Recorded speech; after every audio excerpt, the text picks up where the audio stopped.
Hello students, hope you all are keeping well.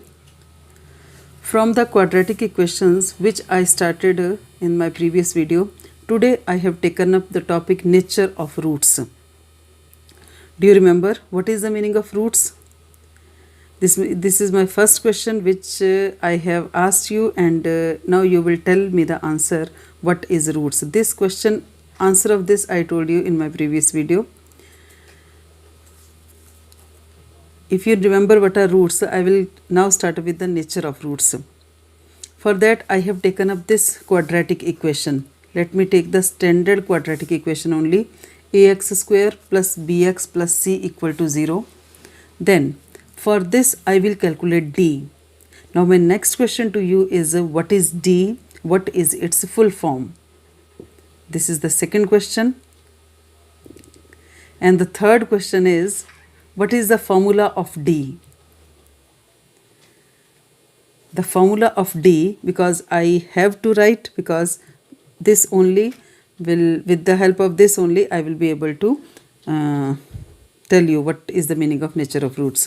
So, the formula for d is b square minus 4ac.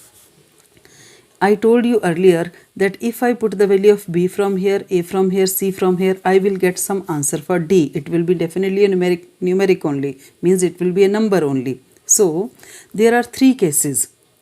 First case is that when d is equal to 0. Second case is when d is greater than 0. D greater than 0 means d is positive. And the third case is when d is less than 0, or less than 0 means when d is negative.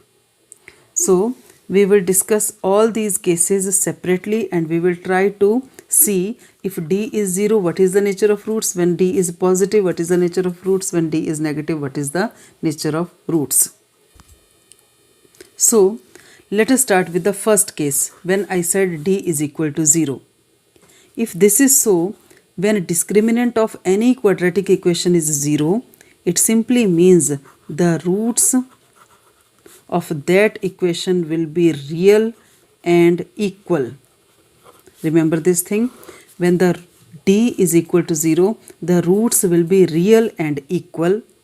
Real means, now you should know, because you are in 10th class, you should very well know what is the meaning of real numbers. Equal, all of you know that the roots will be equal, means they will have the same value.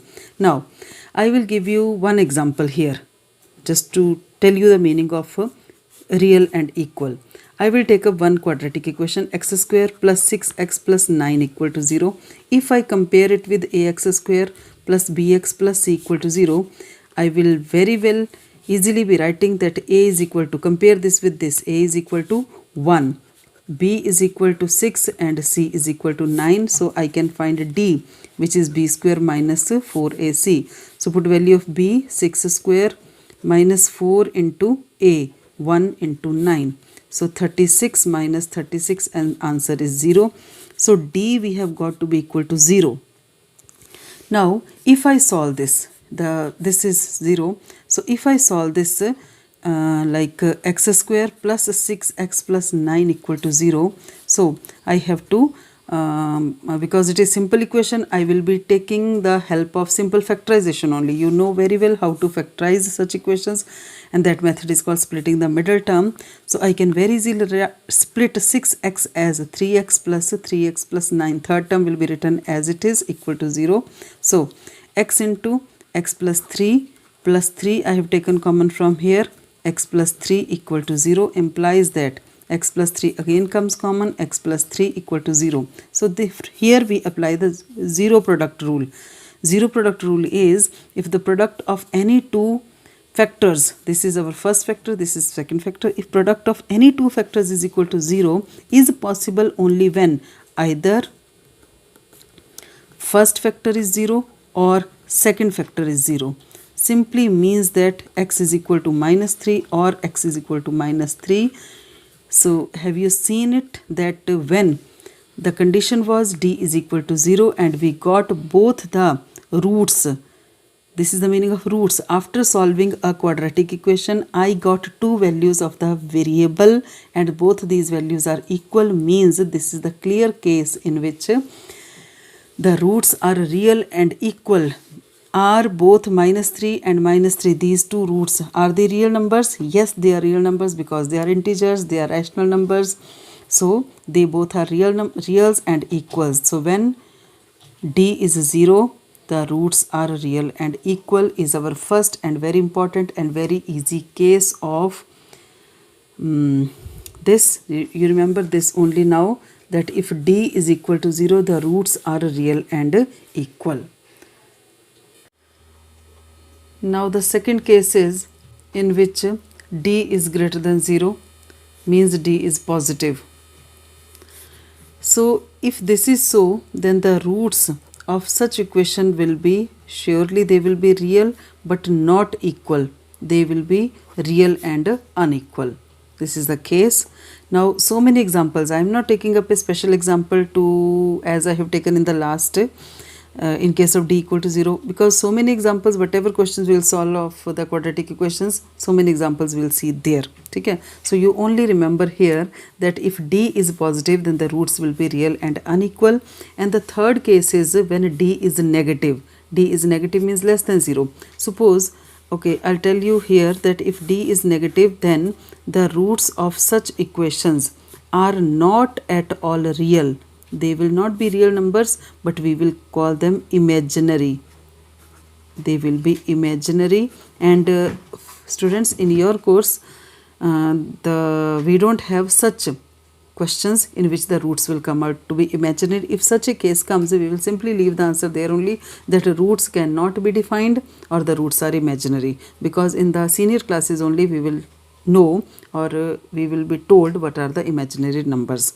Okay, so I will take up one case here for your convenience, for your understanding. I will take up 5x square minus 6x plus 7 equal to 0.